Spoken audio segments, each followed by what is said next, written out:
Welcome to our special mandatory meeting. Please rise to the Pledge of Allegiance. I pledge allegiance to the flag of the United States of America and to the republic for which it stands, one nation, under God, indivisible, with liberty and justice for all. Pauletta Here. Price, John Crean, Scott Latham, Brian Tobin. Here. In the event of an emergency, visitors are advised that they may exit this room from the one side door which leads directly into the parking lot. In the event of an emergency, everyone is asked to move away from the building and do not attempt to leave in your automobiles, since this may cause traffic problems and block incoming emergency vehicles. Thank you. This is a required meeting that the state forces us to have today, which for all the years we've been around here, we still don't know why, but here we are. Mr. Scheid's here back again to repeat something that's already been done, already been adopted by the board. So I know you have one slide, and we'll get this over with quickly. Yep, go ahead. If you want to do that, that'd be great. And then Caroline will do the library presentation. Then we'll be done. One slide? No slide? Slide list. Eric, how do we get the one slide up there? Oh, Oh, okay, you got it. Okay. Good evening. As mentioned, this is just a recap of a few of the other hearings that we've had with the budgets. To start off, our budget-to-budget increase proposed is 2.99%. We worked very hard to keep it under 3%.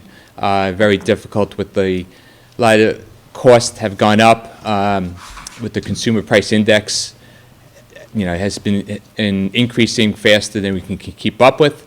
I think you'll see I've seen proposed budget increases from other school districts that are much higher or on the very low end.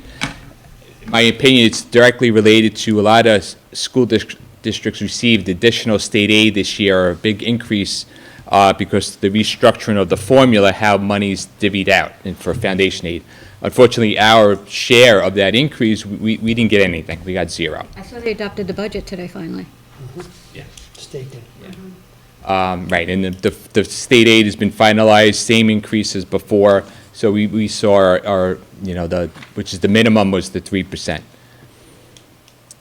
The tax levy increase based on that budget increase is 2.94%. Again, a good thing which we worked hard as we are $34,000 under the tax cap, which is the formula that's used to calculate based on your say bond indebtedness, pilot money, all that stuff. Again, we worked hard and we kept that amount at 2.94. Again, just to help out the taxpayers. This budget basically is, go forward, nothing really, no major changes from the prior year. In this budget, we have increased, we give back money, and the budget gets balanced between revenues and the expenses and the revenues, and you can make up monies based on reserves that we have based on those certain expenses, unemployment, there's an employee benefit reserve, and so on. And in good times, we've been using that money using our surplus to fund the reserves, and now this is the time where we can use that money so that we have the money in the reserves for those funds, and we can basically reduce the amount that we go to the taxpayers for. And again, so that's, again, to me, it's a good thing and something that we keep an eye on year to year based on our fund balance to make sure we have healthy reserves, healthy balance sheet to keep moving forward to be able to handle different things. The average, we typically just pick an average house. The increase based on that budget, the budget and the tax levy increase, it was an increase of $16 per month or $191 for the year. Again, based on that house, I think the average amount we use is $7,000. And that's all I have. Any questions? We've been over this for the last Chuck, 4 months. Do you know from any business official groups or anything, how many districts are piercing the cap or trying to pierce the cap this year, if any? I haven't looked lately. I know last I looked, I thought there was 3, give or take. So 4. It's not always a handful. There's a few South Shore districts, but I haven't looked lately. But it's very interesting. With the increases this year, there are places that have 16% increases budget to budget that are not piercing the cap because they had The format, yeah. $1 million aid increase. or whatever it may be, the amount of money. So like, it's very, I would say, I got the list a couple weeks ago. I'm sure you probably got it from your business group. I would say that, when it comes to the levy increase, we're very low. We're in the lower portion of districts. When it comes to the budget-to-budget increase, when it comes to the budget increase, we're very low. When it comes to the levy increase, we're like, kind of, I'd say, in the middle. Exactly, right, yeah, I was gonna say, I know rough numbers, with the business officials, people give their proposed numbers, so not every district has put their numbers in, but we were looking at, I think the numbers was 128 districts, Nassau and Suffolk County put in it. I think there was 100 districts higher than us budget to budget. But as Dr. Morrow mentioned, the tax levy, that number, again, because of to me, again, direct relation with that state aid, that districts really almost have, I also saw an increase, the districts are well under the tax cap. It's almost like they can't spend this money, in my opinion, they have so much money, it's a one-shot deal in a way, because it's unique, but who knows what to spend it on. But as mentioned, we're roughly in the middle with the tax levy again, because again, we got 0% based on that reallocation for the The formula. good thing about getting so little in state funding is we don't rely on it, so it can't be taken away when they. Yeah, so that's the thing, is you get $1 million, next year you don't get it, Right, and and they that take it away. 16% is suddenly real. So the Right. low amount has been very consistent here in Southold. We're getting bumps in some years, but generally speaking. Exactly, it's good and bad. Yeah, there's that two-edged sword. Thank you, Mr. Scheid. Ms. Caroline, nice to see you. The Southold Free Library puts its library operating budget up at the same time as the school district and has forever and ever. So Mrs. MacArthur comes every year to talk about the highlights. Ever since I was young, I think. That was a long time ago. Nancy's still young. No, I remember the first year the elementary school was built, they had the budget hearing in the elementary school cafeteria to like celebrate the new. Yeah? And it was Richard Caggiano, Whitney Booth, and myself, I think, in the room. I think that was it. So maybe there were a few other school And then you board came members. to that auditorium and you hated it. Oh, it was like I was on stage. I'm not an actress, so. Okay. I didn't bring a slide. It's okay, we got it. Yeah. So there's handouts over there with the library budget, and our tax levy is within the tax cap. It's going up from $1,127,673 to $1,155,057. That is a 2% plus the growth factor, and it's library board approved months ago. So as Mr. Scheid explained, cost increases across the board. We can, it's hard to keep up with all those, but there's money put aside that was part of the capital fund to get us through the renovation that we're going to be using for 5-year capital funding and also to make up for some of those shortfalls. Our library state aid in the budget that came out today is the same, and it's always been the same. I think it's statewide. Construction grant money is $34 million, and I think it's under $100 million for the entire state, all the libraries. So we don't count on that, as you pointed out. In terms of the library, the renovation's been finished and it's thriving. It's annoyingly busy at times. With all the people that come in every day, it's wonderful. All ages, toddlers to teens every afternoon, lots and lots of them. We planned that space to invite them in and have them enjoy it, so it's been a success. And our actually book circulation is going up monthly this year, and e-book circulation and audiobook circulation is going through the roof. So we increased a little bit of that in the budget.